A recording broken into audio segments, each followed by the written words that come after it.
Elena Carter straightened the books on the shelf for the third time that morning, knowing Sophie would pull them all down again within the hour.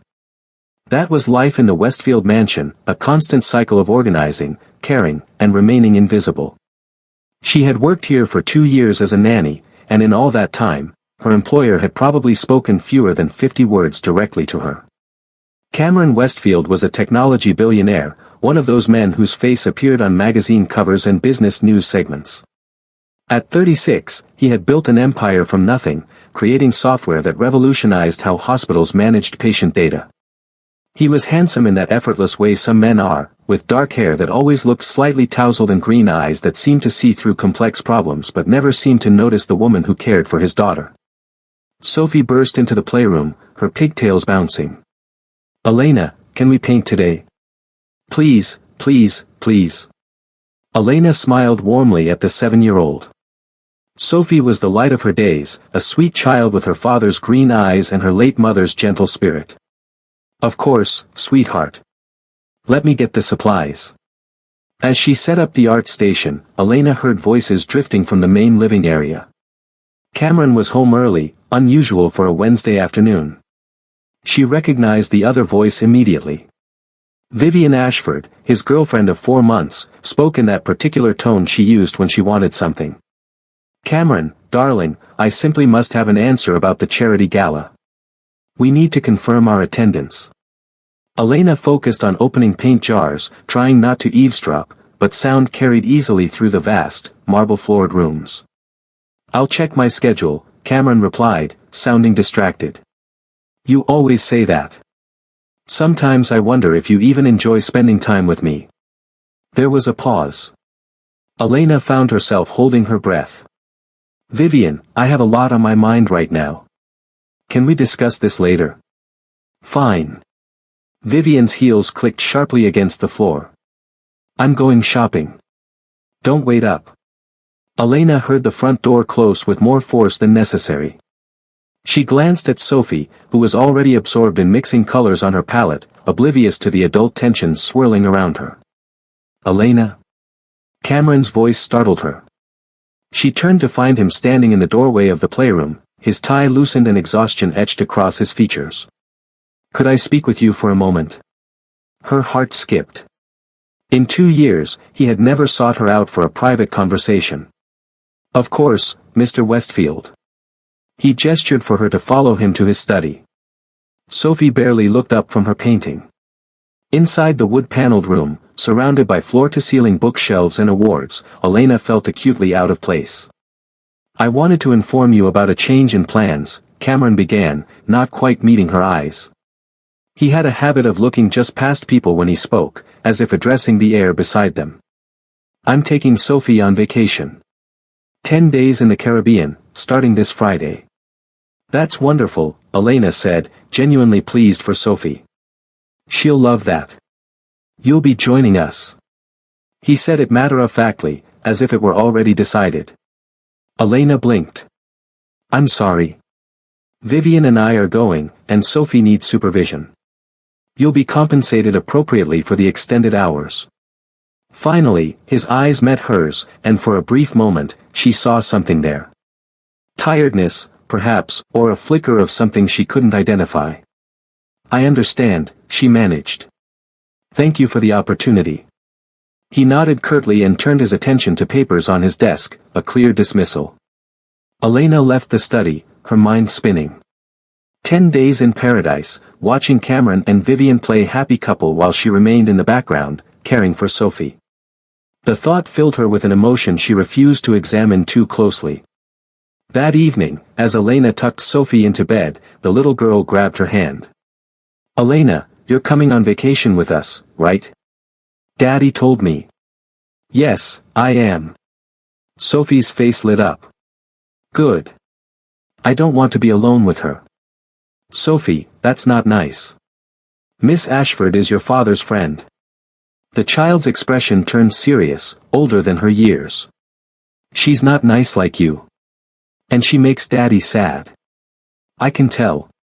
What makes you say that?" "When Mommy was here, Daddy smiled all the time. Like, really smiled. His eyes would get all crinkly at the corners. Now he only pretends to smile. Sophie traced patterns on her blanket. I remember Mommy. I was only 4 when she died, but I remember. She would have liked you. Elena felt tears prick her eyes. Cameron's wife, Jessica, had died in a boating accident 3 years ago. Elena had seen photos throughout the house, a beautiful woman with kind eyes and an infectious smile. I bet your mommy was wonderful, Elena whispered, brushing hair from Sophie's forehead. She was. And you're wonderful too. That's why I wish. Sophie trailed off. Wish what, sweetheart? Nothing. Never mind. But Sophie's eyes held a knowing look that seemed far too mature. The next 2 days passed in a flurry of packing and preparation. Elena had never been on a tropical vacation, had never even been on an airplane before. She carefully folded her modest swimsuit, a simple coral-colored two-piece she had bought years ago but never worn, and a few casual dresses. Mrs. Morrison, the head housekeeper, found her in her small room in the staff wing. First time traveling with the family? Yes. I'm a bit nervous, honestly. The older woman patted her shoulder. You'll do fine, dear. Just remember your place, especially with that Ashford woman around. She's got claws, that one. Elena had noticed. Vivian treated the staff with barely concealed contempt, speaking to them only when necessary and never using their names. She referred to Elena simply as the nanny when forced to acknowledge her existence at all.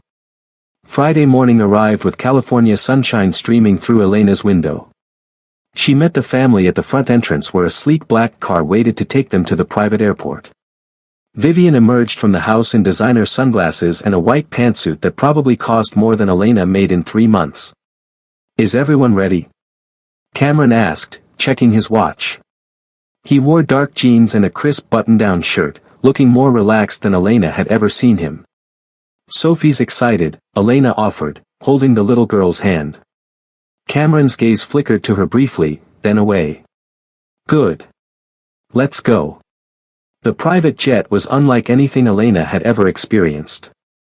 Leather seats, polished wood accents, and a flight attendant who offered champagne before takeoff. Vivian and Cameron settled in the forward cabin while Elena and Sophie took seats toward the rear. This is amazing, Sophie breathed, pressing her face against the window as they taxied down the runway. Elena agreed silently, watching clouds gather below them as they climbed into the sky. Somewhere ahead of her, Cameron sat with Vivian, and Elena wondered what they talked about. Did he love her? He certainly didn't look at Vivian the way a man in love should look at a woman. But then again, what did Elena know about such things? Her romantic history consisted of a few disappointing dates and one relationship that had ended when her boyfriend admitted he wanted someone with more ambition than being a nanny. Hours later, the jet descended toward a jewel of an island. Turquoise water surrounded white sand beaches, and palm trees swayed in the breeze. The resort was exclusive, with private villas scattered across lush grounds. A smiling manager greeted them and explained the arrangements. Mr. Westfield, you and Miss Ashford are in the presidential villa. Miss Carter, you're in the staff cottage adjacent to the main villa, with young Miss Sophie in the connecting room. Vivian smiled tightly. Perfect. That way the nanny can handle any nighttime issues without disturbing us. Cameron frowned slightly but said nothing. Elena felt the familiar sting of being treated as invisible help rather than a person, but she was used to it. This was her job. Nothing more. Her cottage was small but beautiful, with white walls, blue accents, and a view of flowering gardens.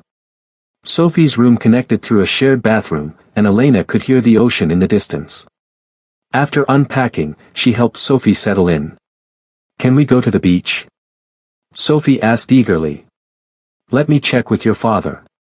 But when Elena approached the main villa, she heard raised voices through the open windows. I don't understand why you're being so difficult, Vivian was saying. I'm not being difficult. I simply don't want to attend every social event the resort offers. I came here to relax. You came here to spend time with me, presumably. Or was this trip just another obligation you're checking off your list? Elena backed away quietly, not wanting to intrude. She would take Sophie to the beach on her own and ask permission later. As they walked down the path toward the sand, Elena changed into her coral bikini in the cottage bathroom, covering it with a light cotton dress. The beach was breathtaking. Sophie immediately began building sandcastles while Elena spread out towels under a palm tree. She removed her dress, feeling the warm sun on her skin for the first time in years. Working indoors meant she was pale, but the sunlight felt glorious. "Excuse me." A male voice drew her attention. Two men, both around 30 and obviously wealthy based on their designer swim trunks and expensive watches, stood nearby. The taller one smiled. "I'm Brett, and this is Jackson. We couldn't help but notice you. Are you staying at the resort?" Elena felt heat creep up her neck. "Yes, I'm here with the family I work for." "Lucky family," Jackson said with an appreciative grin. "That color looks incredible on you." Before Elena could respond, she felt someone's gaze on her. She turned and saw Cameron standing about 50 feet away with Vivian. His green eyes were locked on her, and his expression was something she had never seen before.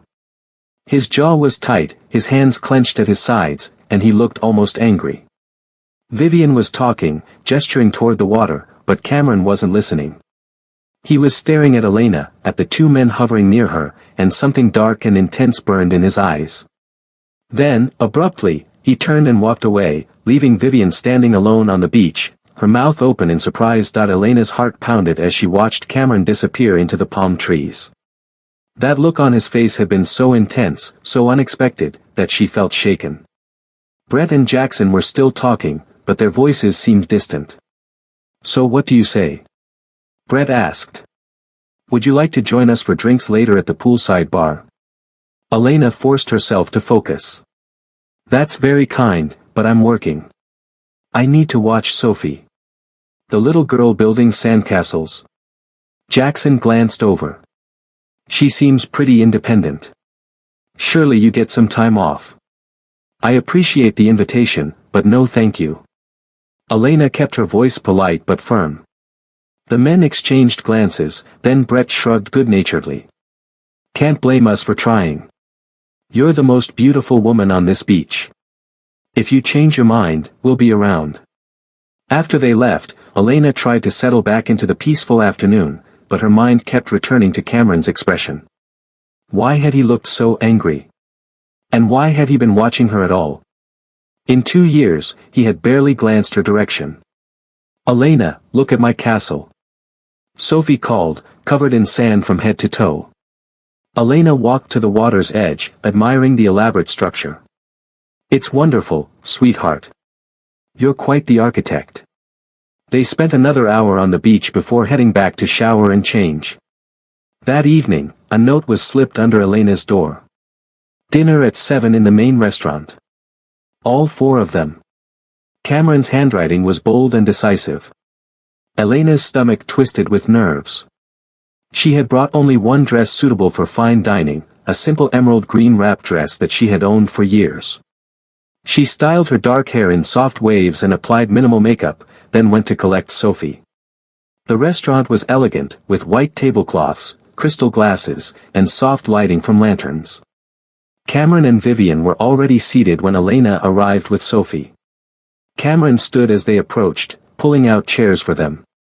His eyes met Elena's briefly, and she saw that same intensity from the beach, though more controlled now. "You look lovely," he said quietly. Elena froze, certain she had misheard. But Vivian's sharp intake of breath confirmed she had heard correctly. "Thank you, Mr. Westfield," Elena managed. Vivian's smile was razor-sharp. "How nice that you brought something appropriate to wear. I wasn't sure the staff would pack formal attire." Sophie frowned. "Elena always looks pretty. Right, Daddy?" Cameron's jaw tightened. "Yes, she does." The meal was excruciating. Vivian dominated the conversation, talking about fashion, expensive restaurants in New York, and people Elena had never heard of. Sophie grew bored and restless, swinging her legs under the table. "Sophie, sit still," Vivian snapped. You're behaving like a child. She is a child, Cameron said coldly. She's 7 years old. A 7-year-old should know how to conduct herself properly in public. Elena gently touched Sophie's hand under the table, trying to soothe her. The little girl looked close to tears. Perhaps we could order dessert? Elena suggested softly. Sophie loves chocolate. Of course she does, Vivian muttered. Let me guess, you let her have sweets whenever she wants. I let her be a child, Elena replied before she could stop herself. Silence fell over the table. Vivian's eyes narrowed dangerously. Cameron set down his wine glass with deliberate care, and when he spoke, his voice was ice. Elena is an excellent nanny. Sophie is well cared for, happy, and healthy. I won't have anyone suggesting otherwise. Vivian's face flushed. I wasn't suggesting anything. I merely think structure and discipline are important. Sophie has plenty of both, Cameron continued. What she doesn't need is criticism during what's supposed to be a relaxing vacation. The rest of the meal passed in tense silence. When it finally ended, Elena took Sophie back to their cottage, grateful to escape. As she helped Sophie brush her teeth, the little girl said, Daddy was mad at Vivian tonight. Adults sometimes disagree, sweetheart. It doesn't mean anything. I think it means he doesn't love her. Sophie's voice was matter-of-fact. Not like he loved Mommy. Elena had no response to that. She tucked Sophie into bed, read her a story, and then stepped out onto the small patio of her cottage. The night air was warm and fragrant with tropical flowers. She could hear the ocean, a soothing rhythm in the darkness. Elena. She gasped and spun around. Cameron stood at the edge of her patio, still in his dinner clothes but with his tie removed and shirt collar open. Mr. Westfield, is something wrong? Does Sophie need me? Sophie's fine. I checked on her through the connecting door. She's sound asleep. He moved closer, and Elena could see the conflict in his eyes. I wanted to apologize for dinner. Vivian was out of line. There's no need to apologize. She's your guest. She's my girlfriend, Cameron corrected. Or she was. I'm not certain what she is anymore. Elena's breath caught. I don't think we should be having this conversation. Why not? He stepped onto the patio, close enough that she could smell his cologne, something expensive and masculine. Because you work for me. Because there are rules about these things. Yes, she whispered. Exactly because of those things. Cameron ran a hand through his hair, a gesture of frustration she had never seen from him before. Do you know how long you've worked for me, Elena? 2 years, 3 months, and 12 days. The answer came automatically, and she immediately regretted revealing that she had been counting. His eyes widened slightly. 2 years, 3 months, and 12 days. And in all that time, do you know what I thought of you? Elena shook her head, not trusting her voice. Nothing, Cameron said. I thought nothing because I didn't see you. You were just there, part of the household, someone who took care of Sophie. I was polite, I signed your paychecks, and I never truly looked at you. He moved closer still. Until this morning on the beach. Mr. Westfield. When I saw you there, with those men circling you like sharks, something happened. I actually saw you for the first time. And I realized you're not just Sophie's nanny. You're a beautiful, intelligent woman who has been invisible in my home because I was too blind to notice. Elena's hands trembled. You're in a relationship. You have a girlfriend who is probably waiting for you right now. Vivian and I are wrong for each other. I've known it for weeks, maybe from the beginning. She doesn't love Sophie, doesn't want children, and honestly, I don't think she loves me either. She loves what I represent. The money, the status, the lifestyle. That's not my concern, Elena said, though her heart was racing. I work for you. There's a line that can't be crossed. What if I don't want there to be a line anymore? Cameron's voice was rough with emotion. What if I told you that I can't stop thinking about you? That seeing you smile at my daughter makes me wish you were smiling at me. That I lay awake tonight wondering what it would be like to kiss you. Elena took a step back, overwhelmed. Stop. Please stop. You don't mean any of this. It's the vacation, the tropical setting, some kind of fantasy that will disappear the moment we return home. Is that what you think? Cameron looked almost hurt. That this is some temporary madness? I think you're confused. I think your relationship with Vivian is failing and I'm convenient. I think tomorrow you'll regret this conversation and I'll be mortified every time I see you. You're wrong. Am I? Elena challenged. Then tell me, Mr. Westfield, what happens next? Do you fire Vivian and hire me as your girlfriend instead? Do we have some secret affair while I continue to care for your daughter? Do you introduce me to your society friends as the nanny you're sleeping with? Cameron flinched as if she had slapped him. It wouldn't be like that. It would be exactly like that. I've seen how your world works. I'm staff. I'll always be staff. And whatever this is, whatever you think you feel, it will destroy my career and break my heart when it ends. She turned and walked into her cottage, closing the door firmly behind her. Only then did she allow the tears to fall, sliding down her cheeks as she pressed her back against the door. Outside, she heard Cameron's footsteps retreat into the night. The next morning, Elena woke to find Sophie already awake and bouncing with energy. Can we go snorkeling today? The resort has equipment and guides. Elena forced a smile. Let me ask your father. But when she knocked on the main villa door, Vivian answered. Her eyes were red-rimmed and her expression hostile. Looking for Cameron. He's gone. Took an early morning boat tour. Probably needed space from everyone.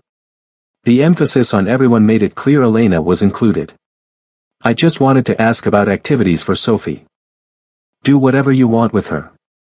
That's what you're paid for, isn't it? Vivian started to close the door, then paused. Stay away from him, Elena. I don't know what happened last night, but Cameron and I had a long talk afterward. We're working through things. He was confused, overwhelmed with work stress. But he loves me. So whatever ideas you have, forget them. The door closed with a sharp click. Elena spent the day with Sophie, snorkeling in crystal clear water and collecting shells on the beach.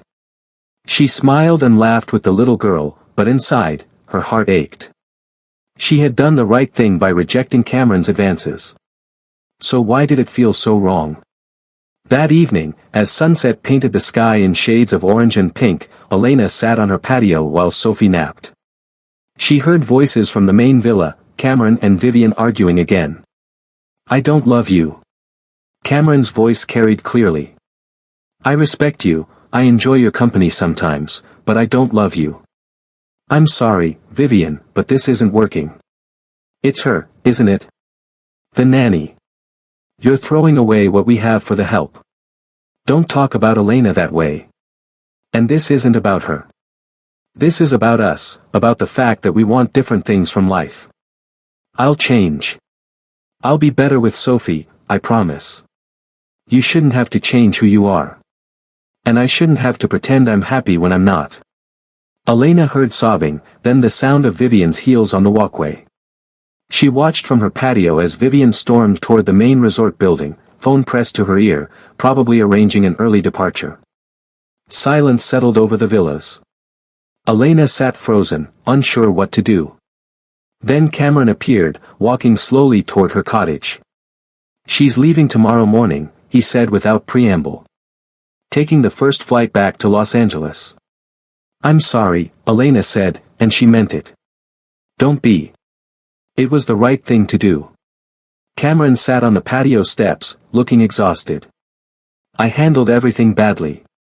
With her, with you. I'm not good at this, at relationships, at expressing feelings.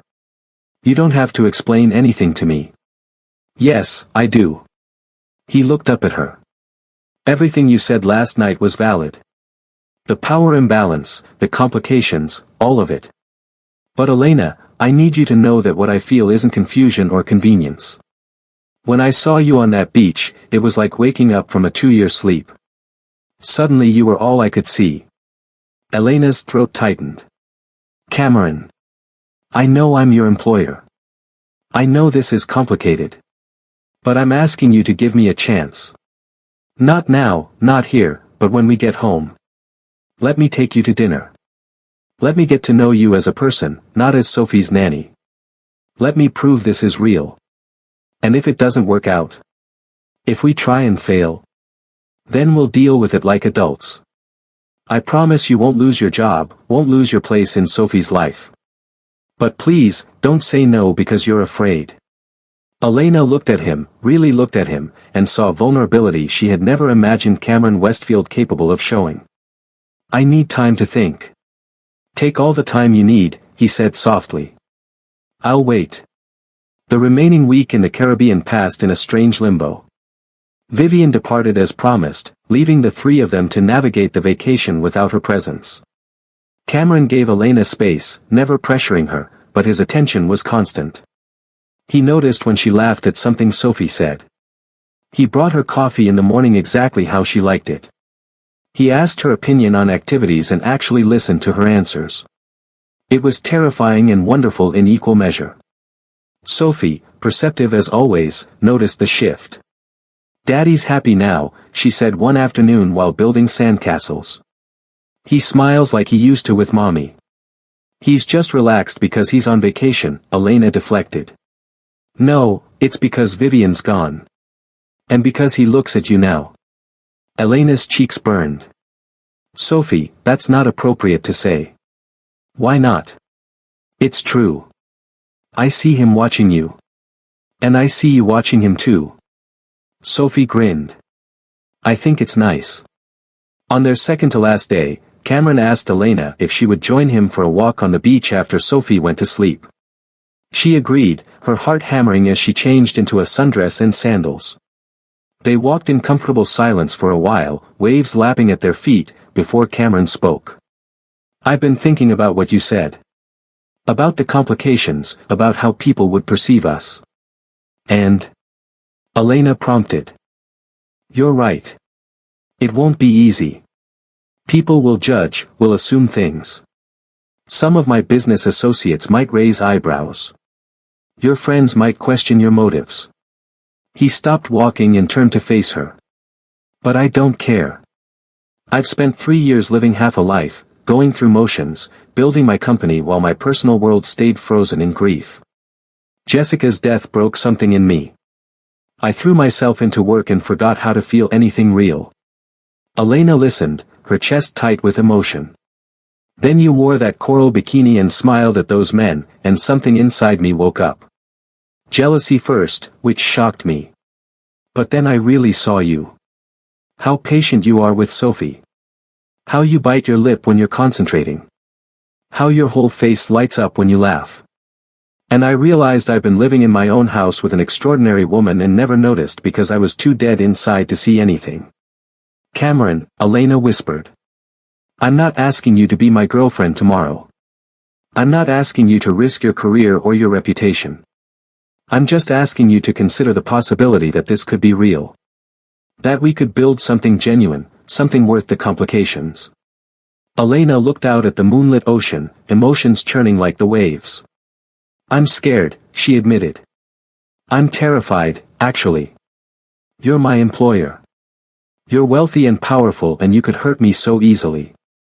You could get bored, could decide this was a mistake, and I'd be left with nothing. You wouldn't have nothing. You'd still have Sophie, still have your job if you wanted it. But more than that, Elena, I'm scared too. I haven't felt this vulnerable since Jessica died. You have the power to hurt me just as much. She turned to look at him, surprised. How could I possibly hurt you? By saying no. By walking away. By deciding I'm not worth the risk. His green eyes searched hers. I'm falling for you, Elena. Maybe I already fell. And I need to know if there's any chance you feel the same way. Elena's resolve crumbled. I've had feelings for you for over a year, she confessed. I told myself it was foolish, that you'd never see me as anything but the help. I tried to ignore it, to be professional. But yes, Cameron, I feel the same way. I'm just terrified of what that means. He stepped closer, his hand cupping her cheek gently. Then be terrified with me. We'll figure it out together. When he kissed her, soft and careful and achingly sweet, Elena felt like she was falling and flying at the same time. The ocean sang around them, stars blazed overhead, and for the first time in years, she let herself hope. They returned home to Los Angeles 3 days later. True to his word, Cameron didn't rush anything. He sat down with his household staff and explained that he and Elena were seeing each other, that he expected professionalism and respect for their privacy. Some employees seemed shocked, others simply shrugged as if they had seen it coming. Mrs. Morrison pulled Elena aside. Are you sure about this, dear? It's quite a leap. I'm terrified, Elena admitted. But I think he's worth the risk. The older woman smiled. Jessica would have liked you. She always said Cameron needed someone who saw him as a person, not just a bank account. I think you might be that someone. Cameron hired a new nanny for the times when he and Elena wanted to go out as a couple, ensuring clear boundaries. Their first official date was at a small Italian restaurant far from the society haunts where he might be recognized. They talked for hours, discovering shared interests in classic films and terrible puns. I can't believe I didn't know you were funny, Cameron said, laughing at one of her jokes. You never asked, Elena replied. You never asked me anything about myself for 2 years. I was an idiot. I'm making up for lost time now. It wasn't always easy. Some of Cameron's business associates were openly disapproving when he brought Elena to company events. She overheard whispers about the nanny who seduced her wealthy employer. One particularly cruel society columnist wrote a piece speculating about how long the relationship would last before Cameron came to his senses. Elena cried that night, and Cameron held her. We can sue for defamation, he said fiercely. That would just make it worse. I knew this would happen. I just didn't realize how much it would hurt. I'm sorry. I'm so sorry you have to deal with this because of me. She pulled back to look at him. It's not because of you. It's because of small-minded people who can't accept that love doesn't follow their rules. Love? Cameron's eyes widened. Elena froze, realizing what she had said. Then she decided to be brave. Yes, love. I love you, Cameron Westfield. I've probably loved you since that night on the beach in the Caribbean when you were vulnerable and honest and asked me to take a chance. He kissed her deeply. I love you too. I think I started falling that day on the beach when I saw you and realized what an idiot I'd been. Sophie was their greatest champion. She told anyone who would listen that Elena was going to be her new mommy. When Cameron gently corrected her that they were taking things slowly, Sophie just rolled her eyes with 7-year-old wisdom. Adults are so slow about everything. You love each other, she loves me, you should just get married already. 6 months into their relationship, Cameron took Elena back to the Caribbean, to the same resort where everything had changed. On the beach where she had worn that coral bikini, where he had first truly seen her, he got down on one knee. I was invisible for so long after Jessica died, he said. Going through motions, existing but not living. You made me visible again. You made me feel again. Elena Carter, would you marry me? She said yes through happy tears, and he slipped a ring onto her finger that caught the sunlight like captured fire. They married in a small ceremony 6 months later. Sophie was the flower girl, beaming with pride. Mrs. Morrison cried. Even some of Cameron's business associates who had initially disapproved admitted they had never seen him happier. On their wedding night, as they slow danced in the garden where they had shared their first real conversation, Elena thought about how drastically life could change. One moment you're invisible, resigned to being overlooked. The next, you're seen, truly seen, by someone who matters. What are you thinking about? Cameron murmured against her hair. About coral bikinis and second chances, she replied. About how the best things happen when you least expect them.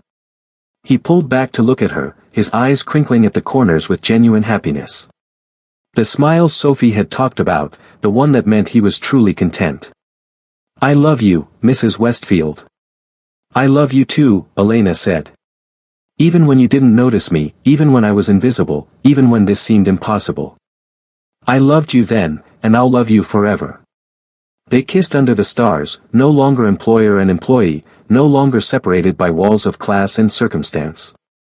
Just two people who had found each other against all odds, who had chosen to be brave enough to believe in something real. Sophie watched from the window with Mrs. Morrison, both of them smiling.